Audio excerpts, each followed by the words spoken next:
রব্বুল আলামিন তার নবীকে মানার নির্দেশ দিয়েছেন, ওয়া মাইয়ুতির রাসূলা ফাকাদ আতা আল্লাহ।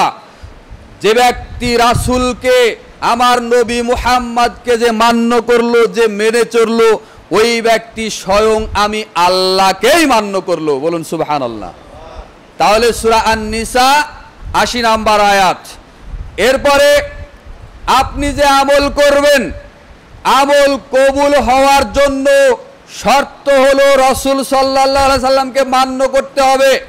আল্লাহর নবী যে আমল যেখানে যেই জায়গাতে যে পরিমাণে করেছেন, যতটুকু করেছেন ততটুকুই সেইভাবে হুবহু একইভাবে করার পরেই আল্লাহ আপনার আমল কবুল করবেন, নয়তোবা আল্লাহ আপনার আমল কবুল করবেন না।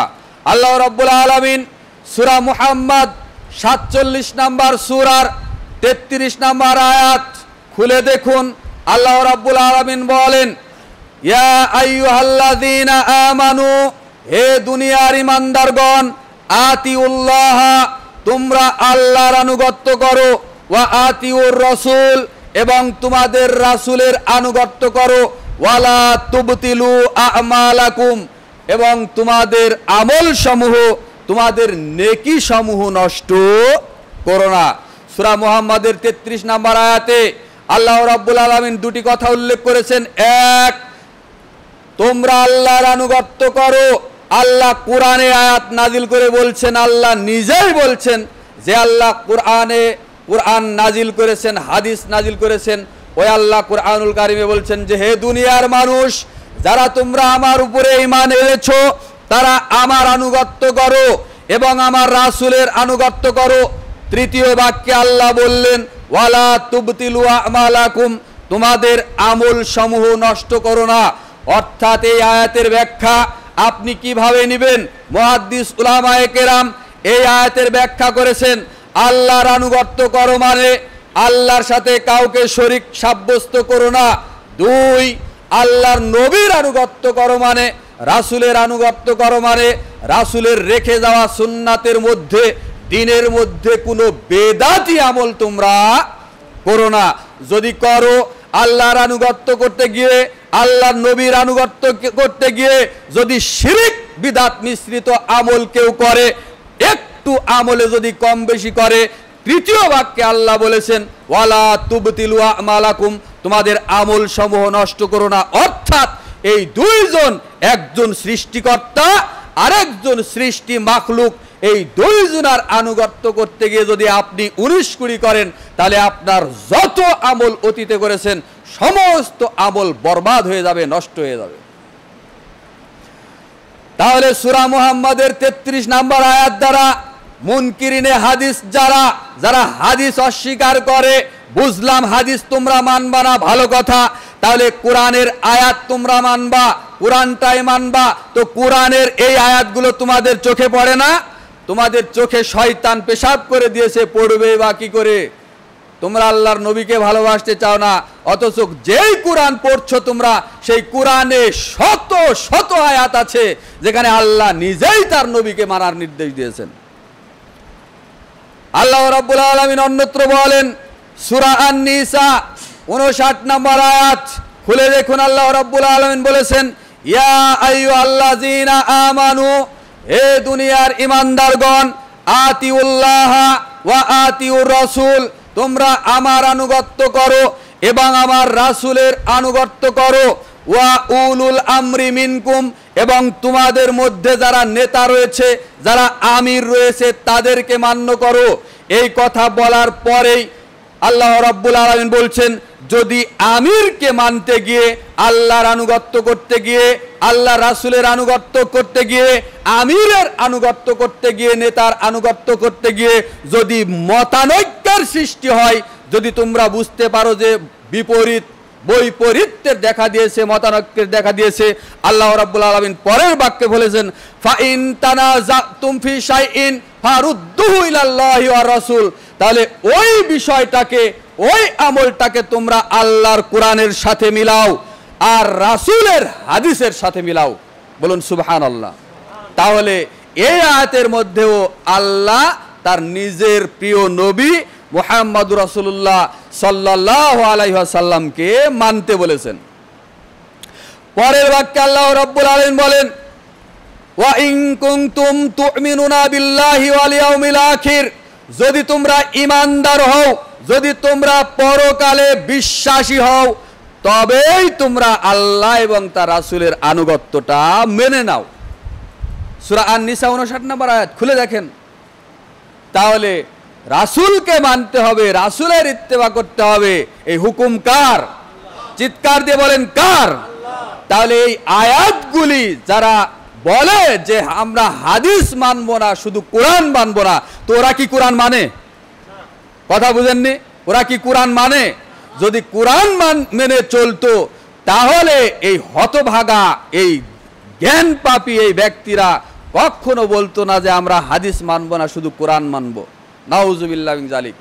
একটা কথা দ্ব্যর্থহীন কণ্ঠে বলি, শুনে রাখেন, কোরআনের একটা আয়াত অস্বীকার করলে, যে ব্যক্তি কেউ যদি অস্বীকার করে, সে যেমন মুমিন মুসলিম থাকতে পারবে না, ঠিক আল্লাহ রাসূলের রেখে যাওয়া সুন্নাত তথা সহিহ হাদিসকে কেউ অস্বীকার করলে সেও ঠিক ওই রকমই কাফের হয়ে যাবে, যেভাবে কোরআনের আয়াতকে অস্বীকার করলে কাফের হয়ে যাবে। রেল লাইনের দুই পাট, আপনারা রেল লাইন দেখেছেন, ট্রেন দেখেছেন। ট্রেন যেমন সমান্তরালভাবে দুইটা লাইনে একইভাবে যেমন দুই চাকা চলে, ঠিক তেমনি দিন তথা ইসলাম, কোরআন এবং হাদিস দুইটা একই সমান, একটাকে বাদ দিয়ে আরেকটা কখনো পরিপূর্ণ নয়।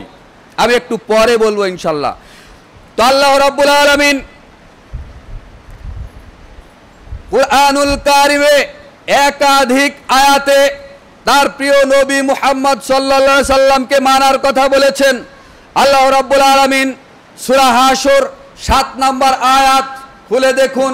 আল্লাহ রাব্বুল আলামিন তার নবীকে মানার ব্যাপারে বলেছেন, ওয়ামা আতাকুমুর রাসূলু ফাখুযুহু ওয়ামা নাহাকুম আনহু ফান্তাহু। আল্লাহ রাব্বুল আলামিন নিজেই বলছেন, হে দুনিয়ার মানুষ, তোমরা আমার নবীকে মানো, আমার রাসূলকে মানো, এবং তিনি তোমাদেরকে যা কিছু দিয়েছেন তা গ্রহণ করো, আর যা থেকে তিনি নিষেধ করেছেন তা থেকে তোমরা বিরত থাকো। ওয়াত্তাকুল্লাহ, সাবধান। পরের বাক্যে আল্লাহ বলছেন যে ওয়াত্তাকুল্লাহ, তোমরা আমাকে ভয় করো। ইন্নাল্লাহা শাদীদুল ইকাব, নিশ্চয়ই আমি আল্লাহ, আমি বলছি আমার নবীকে যদি তোমরা না মানো, তাহলে এইটা তোমরা নিশ্চিত জেনে রাখো, নিশ্চয়ই আমি আল্লাহ শাস্তি দানে অনেক অনেক অনেক কঠোর। সূরা হাশর 7 নম্বর আয়াত। ও মুনকিরিনে হাদিস ভাই, আপনাদেরকে তো ভাই বলাও যাবে না, নাউজুবিল্লাহ আস্তাগফিরুল্লাহ। মুনকিরিনে হাদিস, যারা হাদিস অস্বীকার করে, ওরা আমাদের দ্বীনি ভাই নয়। ওরা কি বলেন? ওরা কি? ওরা কাফের, টাটকা কাফের। দেখেন ভাই, কাফের কিন্তু কার গায়ে লেখা থাকবে না। কাফের কারো গায়ে লেখা আছে?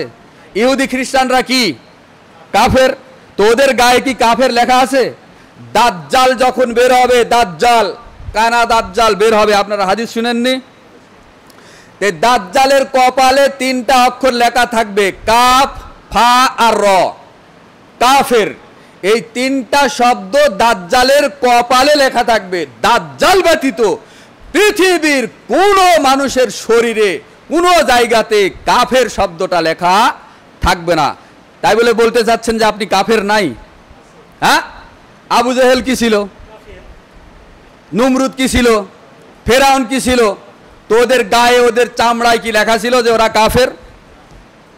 তা আপনি কি বলবেন যে লেখা থাকলে কাফের আর লেখা না থাকলে ওরা কি মুসলমান? ওরা কি ইমানদার? তাহলে ওরা কি ছিল? কাফের। তো যেই কথাগুলো বললাম, মুনকিরিনে হাদিস যারা, যারা হাদিস অস্বীকার করে, যত বাংলাদেশ সহ এই ভারত পাকিস্তানের যত মুনকিরিনে হাদিস আছে, যারা নিজেদেরকে শুধু কোরআন, আহলে কোরআন বলে দাবি করে, যারা কোরআন মানে হাদিস মানে না, এরা কি বলেন? সবাই বলেন এরা কি? এখানেও আছে নাকি রে ভাই? আপনাদের তো, আমার তো সন্দেহ হচ্ছে, আমি তো কি বলবো, আমার কনফিউজড হচ্ছে যে আপনাদের মুনকিরিনে হাদিস আছে নাকি এখানে? না থাকলে আপনাদের, ওরা যে কাফের, যারা রাসূলকে মানে না, ওরা কি মুসলমান? দেখি কাফের বলতে ভয় লাগছে নাকি? চিৎকার দিয়ে একবার বলেন তো, যারা মুনকিরিনে হাদিস, হাদিস অস্বীকার যারা করে, এরা কি মুসলমান না কাফের? বলেন, এরা মুসলমান না কাফের? আরেকবার বলেন, মুসলমান না কাফের? কাফের, কাফের, কাফের। যারা হাদিস অস্বীকার করে তারা হলো কাফের, টাটকা কাফের। এদের পরিণতি কি হবে যদি সময় থাকে একটু পরেই বলছি। তাহলে বুঝাতে চাচ্ছিলাম, যারা শুধু কোরআন মানে, হাদিস মানে না, এরা কোরআনও মানে না।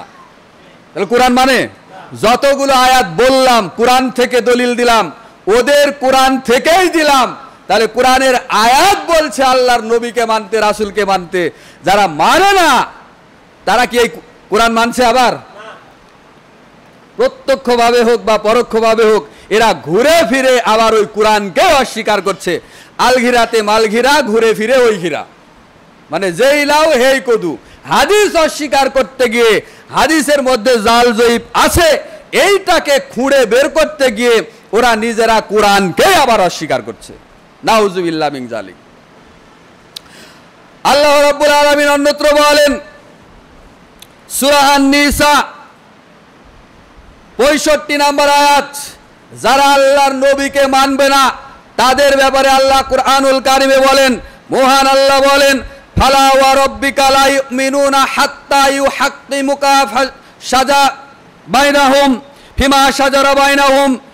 আল্লাহ নিজেই নিজের কসম করে বলছেন, আল্লাহর নবীকে উদ্দেশ্য করে আল্লাহ নিজেই নিজের কসম করে বলছেন, হে নবী, আপনার পালনকর্তার কসম, ওই লোক কখনোই ইমানদার হতে পারবে না, মুমিন হতে পারবে না, যতক্ষণ পর্যন্ত কোনো দ্বন্দ্বের বিষয়ে আপনাকে ফায়সালাকারী অর্থাৎ কোরআন সুন্নাহর মধ্যে আপনাকে উত্তম ফায়সালাকারী হিসেবে যতক্ষণ পর্যন্ত মেনে না নেবে, ততক্ষণ পর্যন্ত তারা